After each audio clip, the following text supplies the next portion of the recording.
நாளில் செய்யும் வெளிதானில் செய்யும் என நாடி வந்த கோளில் செய்யும் கொடுங்கூட்டில் செய்யும் குமரேசர் இரு தாளும் சிலம்பும் சதங்கையும் தண்டையும் சண்முகம் தோளும் கடம்பும் எனக்கு முன்னே வந்து தோன்றினே. பட்டீஸ்வரம் ஸ்ரீ விஷ்ணு துர்க்கையை போற்றி, ஸ்ரீ ஆஞ்சநேயா போற்றி. ஸ்ரீ குபேரன் டிவி நேயர்களுக்கு டாக்டர் சைதை ராஜாவின் அன்பான வணக்கங்கள். நாம் இந்த எபிசோடில் குரு பெயர்ச்சி பலன்களை பார்க்க போகிறோம். இந்த உலகமே ரொம்ப சந்தோஷமாக எதிர்பார்த்து காத்துட்டு இருக்காங்க. ஏன்னா சனி பயிற்சின்னா சில பேருக்கு பயம் வந்துடுது. ஆனால் குரு பயிற்சின்னா கண்டிப்பாக ரொம்ப சந்தோஷம் அடைகிறாங்க. ஐயா, எனக்கு குரு எந்த ராசிக்கு எங்கே வராரு, நல்லது செய்வாரா, எங்கள் பொண்ணுக்கு திருமணம் ஆகுமா அப்படிங்கிற கேள்வியெல்லாம் சந்தோஷமாக கேட்குறத பார்க்கும்பொழுது குரு பயிற்சி பரவலாகவே மக்களிடையே ஒரு சந்தோஷத்தையும் ஒரு நல்ல எண்ணத்தையும் ஏற்படுத்துகிறது அப்படின்னு சொல்லலாம். குரு பகவான் வாக்கியப்படி பார்த்தீங்கன்னு சொன்னால் 11/5/2025 குரு பெயர்ச்சி நடக்க இருக்கிறது. இந்த குருவானவர் ரிஷப ராசியில் இருந்து மிதுன ராசிக்கு பிரவேசம் ஆகிறார். இப்போது திருக்கணிதப்படி பார்த்தீங்கன்னு சொன்னால் 14/5/2025 இந்த ரிஷபத்திலிருந்து மிதுனத்துக்கு சஞ்சாரம் செஞ்சு பலனை தருகிறார். இந்த 12 ராசிகளுக்கும் இந்த குரு பெயர்ச்சி எப்பேற்பட்ட பலனை வழங்கப் போகிறது அப்படின்னு பார்க்கலாம் வாங்க. குரு பொறுத்தவரையும் இருக்கிற கிரகங்கள்லேயே மிகுந்த சுப கிரகம் குரு தான். குரு இல்லைன்னு சொன்னாலே இந்த 12 கட்டங்களில் 9 ராசி 9 நட்சத்திரங்களில் குருன்னு ஒன்று இல்லாமல் போயிருந்தால் எல்லாருமே ரொம்ப அவதிப்பட வேண்டியிருக்கும். பாருங்கள், குரு இருக்கும் பொழுது பார்க்குற இடம் இருக்கிற இடம் பார்க்குற இடம்லாம் சிறப்புன்னு சொல்லுவோம். ஆனால் அதுக்கே நம்ம எல்லோரும் அப்பப்போ கஷ்டப்பட்டுட்டு இருக்கிறத நம்ம தெரிவிக்கிறோம். அப்போது குரு இல்லாமல் இருந்தால் எப்படி இருந்திருக்கும் பார்த்துங்க, உலகமே சந்தித்து போயிருக்கும்.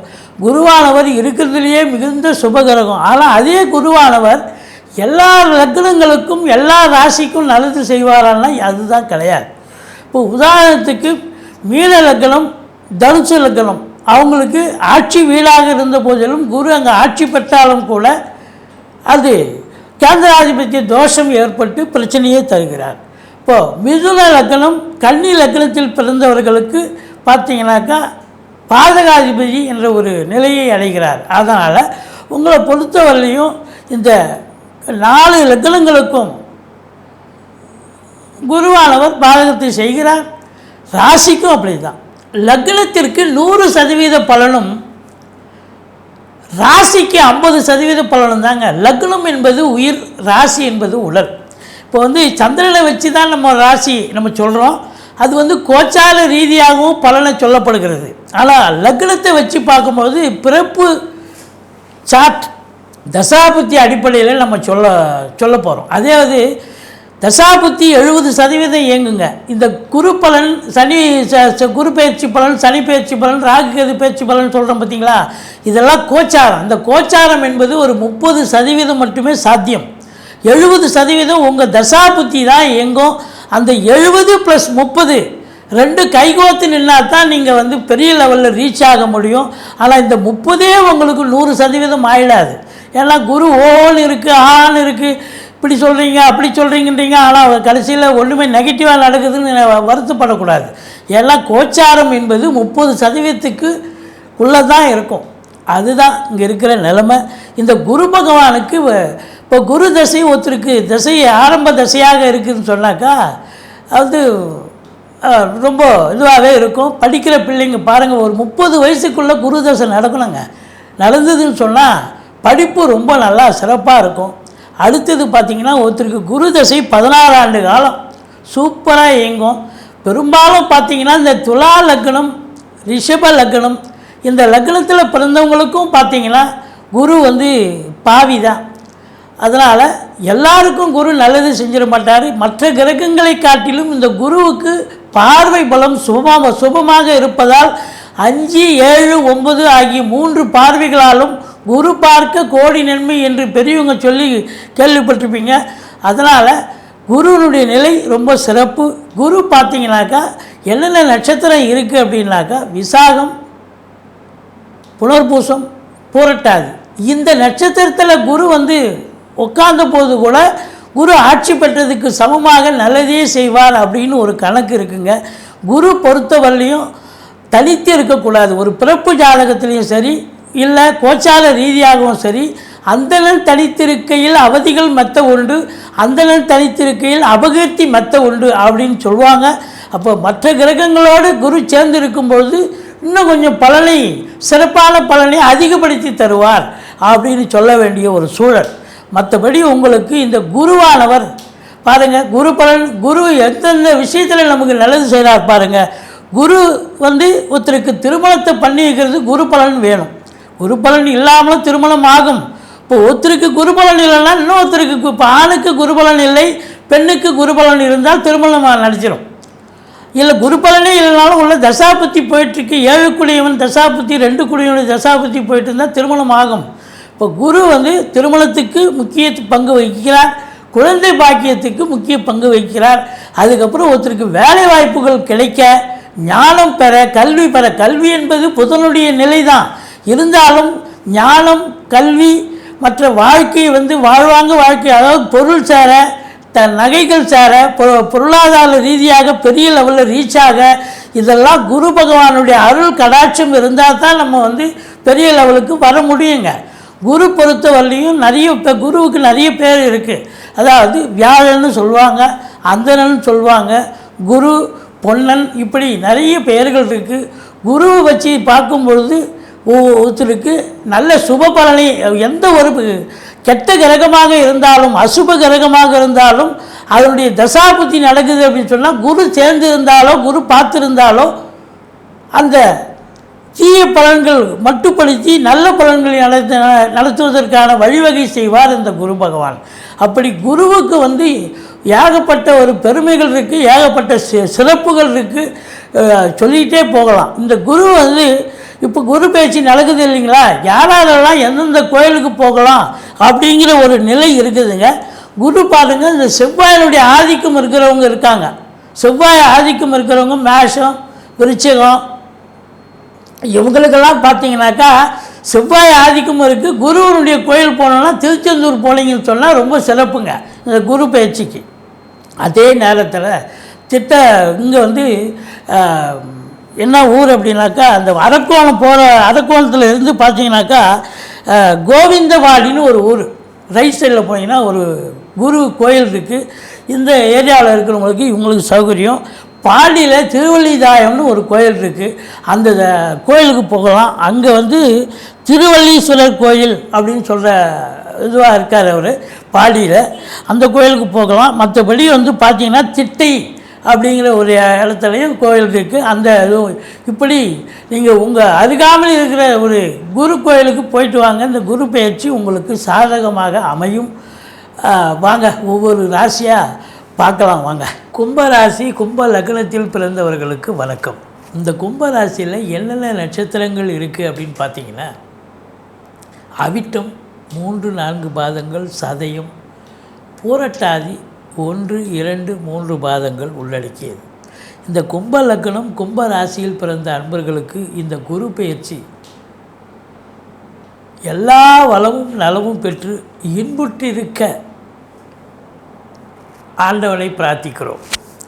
இப்போது கும்ப லக்னம், கும்ப ராசிக்கு குரு பகவான் 2க்கும் 11க்கும் ஆதிபத்தியம் பெற்ற சுபத்துவமானவர், அருமையானவர். 2ஆம் இடம் அருமையான இடம், 11ஆம் இடம் அதை விட அருமையான இடம். இப்போ 2, 11க்கு ஆதிபத்தியம் பெற்று அவர் உக்காந்துருக்கிற இடம் பார்த்திங்கன்னா 5ஆம் இடம். இன்னும் சூப்பர், அருமை, ரொம்ப அருமை. 5ல் குரு கெஞ்சினாலும் கிடைக்காதுன்னு சொல்லுவாங்க. அப்போது ஸ்தான பலம் இல்லையா, 2, 5, 7, 9, 11 ஆகிய இடங்களுக்கு கோச்சார ரீதியாக குரு பகவான் வரும்பொழுது அற்புதமான பலன்களையே வாரி வழங்குவார்னு ஜோதிட கிரந்தம் சொல்கிறது. இது நாள் வரைக்கும் 4ஆம் இடத்துல இருந்தே நல்லது தான் பண்ணார். ஆனால் இப்போ 5ஆம் இடம் இன்னும் நல்லது பண்ண போகிறார். அவருக்கு ஆதிபத்தியம், நல்ல ஆதிபத்தியம், உட்கார்ந்த இடம் சூப்பர். அப்போது ஸ்தான பலம் சூப்பர். அப்போ 5ஆம் இடம் அப்படின்னு சொன்னால் பூர்வ புண்ணிய ஸ்தானம் வலுப்பெறுகிறது. பூர்வ புண்ணிய அடிப்படையில் நீங்கள் இதெல்லாம் அனுபவிக்கணும், நல்லது உங்களுக்கு நடக்கணும்னு விதி இருக்கும் பட்சத்தில் உங்களை எல்லாம் கொட்டி கொடுப்பார்.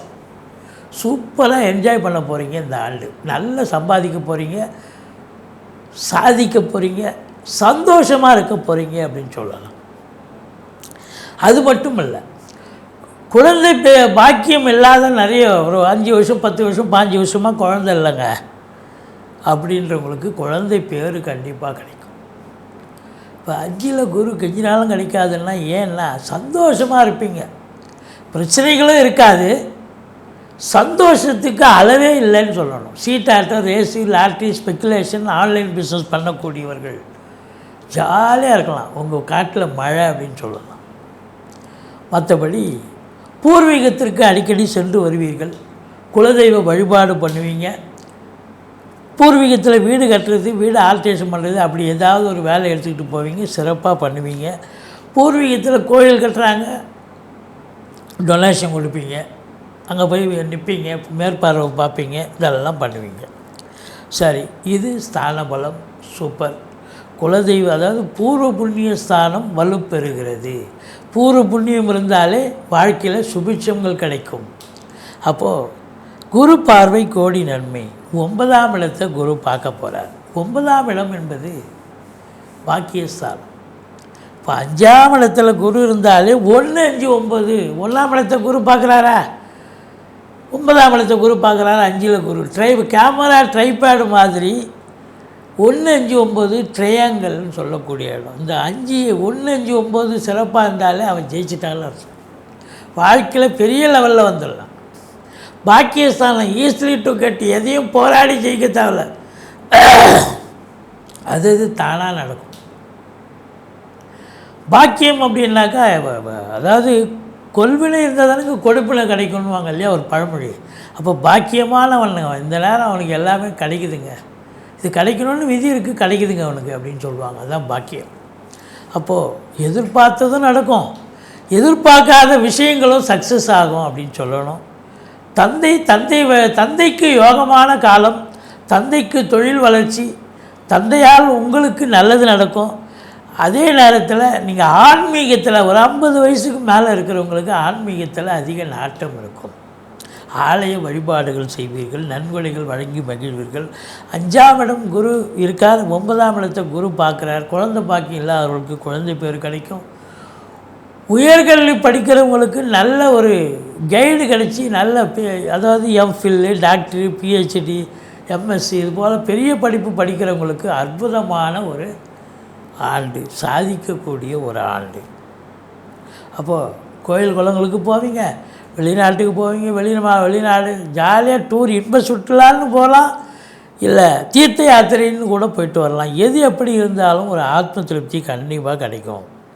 அடுத்தது 11ஆம் இடத்து அதிபதி 11ஆம் இடத்தை பார்க்குறாரு. அட சூப்பருங்க, சூப்பரோ சூப்பர். 11ஆம் இடம் என்பது எண்ணிய செயல் ஈடேறுதல், தொட்டதெல்லாம் தொடங்குதல். அப்போது 9ஆம் இடத்தை குரு பார்க்குறார். தொழிலில் வளர்ச்சி, நம்பி கடனை வாங்கி வங்கிகள் மூலமாகவோ அரசின் மூலமாகவோ தனியார் துறையோ இல்லை நண்பர்கள் மூலம் உறவினர்கள் மூலமாகவோ கடனை உடனே வாங்கி தொழிலை விரிவாக்கம் பண்ணுங்கள், தொழில் இன்னொரு பிரான்ச்சு ஓப்பன் பண்ணுங்கள், தொழில் அற்புதமாக செல்லும். அப்போ அற்புதமாக சென்றால் தான் 11ஆம் இடம் லாபம் ரெட்டிப்பு சந்தோஷம் கிடைக்கும், சந்தோஷம் கிடைக்கும். எண்ணிய செயல் ஈடேறப் போகிறது, தொட்டதெல்லாம் தொடங்க போகிறது அப்படின்னு சொல்லணும். உங்களை பொறுத்த வரலையும் ராசியில் ராகு இருக்கார், ஆசிலேஷன் மைண்டு இருக்கும், எதை செய்யலாம் பிரம்மாண்டத்தை கொடுப்பார். ஒரு செயலை எடுத்தோமா முடிச்சுமான்னு செய்ய மாட்டீங்க, நாளைக்கு பார்க்கலாமே, இன்னும் இதை விட பெருசாக பார்க்கலாமே அப்படின்னு தள்ளி போடக்கூடாது. ஆனால் குரு பார்க்குறாரு. அதனால் எது செய்தாலும் இன்றே செய்ய வேண்டும், இன்றே செஞ்சாலும் இப்போவே செய்ய வேண்டும்னு ஒரு இது இருக்கு இல்லையா, அதுபடி செயல்படுவீங்க, கண்டிப்பாக சக்ஸஸ் பண்ணுவீங்க அப்படின்னு நம்ம சொல்கிறோம். 7 கேது என் குடும்பத்தில் என்னதான் தேனாறு பாலாறு ஓடினாலும் உங்களுக்கு கும்ப ராசி கும்ப லக்னத்துக்கு 7 கேது இருக்கிறதால கணவன் மனைவியிலேயே கருத்து வேறுபாடு வரும். கொஞ்சம் விட்டு கொடுத்து போங்க. நண்பர்கள்கிட்டயே கருத்து வேறுபாடு வரும். கூட்டத்தொழில் செய்கிற இடத்துல கூட்டாளிகளுக்கும் உங்களுக்கும் கருத்து வேறுபாடு வரும். கொஞ்சம் விட்டு கொடுத்து போங்க. மற்றபடி உங்களுக்கு ராகுவால் தீமை தரக்கூடிய ராகு குரு பார்வையில் இருக்கிறதால நல்லதே செய்வார். வெளிநாடு போகணும்னு நினைக்கிறவங்க தாராளமாக போங்க. ஆன்சைட் ஆப்பர்ச்சுனிட்டிக்காக காத்திருக்கக்கூடிய இளைஞர்கள் அது வெளிநாடு உயர்கல்விக்காக போகலாம், உத்தியோகத்துக்காக போகலாம், சொந்த தொழிலுக்காக போகலாம். பாஸ்போர்ட் ரெடி பண்ணி வச்சுங்க. அப்புறம் எந்த நாட்டுக்கு போகிறீங்க விசா அப்புறம் எடுத்துக்கலாம். கண்டிப்பாக வாய்ப்பு கிடைக்கும். ஸோ வெளிநாடு போவதற்கான அந்நிய பொருளாதாரம் வீடு தேடி வருவதற்கான ஒரு வாய்ப்புகள் நிறைய இருக்குது. இப்போ 2க்கும் 11க்கும் ஆதிபத்தியம் பெற்ற குரு பகவான் 5ஆம் இடத்திலிருந்து 11ஆம் இடத்தை பார்க்கிறார் என்று சொன்னால் அளப்பரிய ஒரு பலனை பார்க்க போகிறீங்க. தொழிலில் மேன்மை, உத்தியோக மேன்மை, பதவி உயர்வு, ஊதிய உயர்வு, சம்பள உயர்வு, இடமாற்றம் எல்லாம் நல்ல இடத்துக்கு ட்ரான்ஸ்ஃபர் வாங்கி போவீங்க. அது அரசு உத்தியோகமாக இருக்கட்டும், தனியார் துறையாகட்டும், இல்லை ரசாயன துறையாகட்டும், நிதித்துறையாகட்டும், நீதித்துறையாகட்டும், யாராக இருந்தாலும் அற்புதமான ஒரு ஆண்டு, சாதிக்கக்கூடிய ஒரு ஆண்டு. இல்லைங்க கதையாக விட்றீங்க, ரீலாக விட்றீங்கன்னு கேட்கலாம். 7 சனி நடக்குது இருக்கட்டும். 7 சனி முதல் சுற்று நடக்கிற 19 வயசுக்குள்ளே இருக்குதாங்க பசங்க சரியாக படிக்க மாட்டாங்க, மார்க் ஸ்கோர் பண்ண முடியாது, நினச்ச கோர்ஸில் போய் சேர முடியாது. ஆனால் 19 வயசுக்குள்ளே இருக்கிறவங்களுக்கு அற்புதமான ஒரு சுற்றுங்க இது.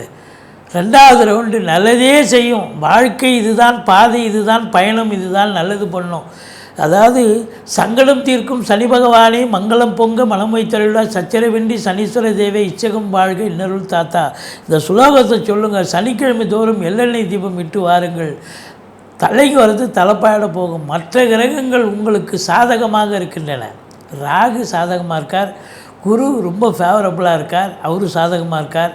கேது ஒன்று தான் 7 இருக்கார். அதனால் கொஞ்சம் பார்த்து பேசுங்கன்னு சொல்கிறோம். மற்றபடி சனி 2ல் இருந்தாலும் ஓரளவுக்கு குடும்பத்தில் சண்டை சச்சரவு வரும். கொஞ்சம் விட்டு கொடுத்து போனீங்கன்னா ஒன்றும் எந்த குறையும் இல்லை. இந்த 4ஆம் இடத்தை சனி பார்க்குறார். தாய்க்கு தேக ஆரோக்கிய குறைவு ஏற்படும், மருத்துவ செலவு வைக்கும். கொஞ்சம் எச்சரிக்கையாக இருந்துக்குங்க. மற்றபடி வண்டி வாகனங்கள் செலவு வைக்கும்.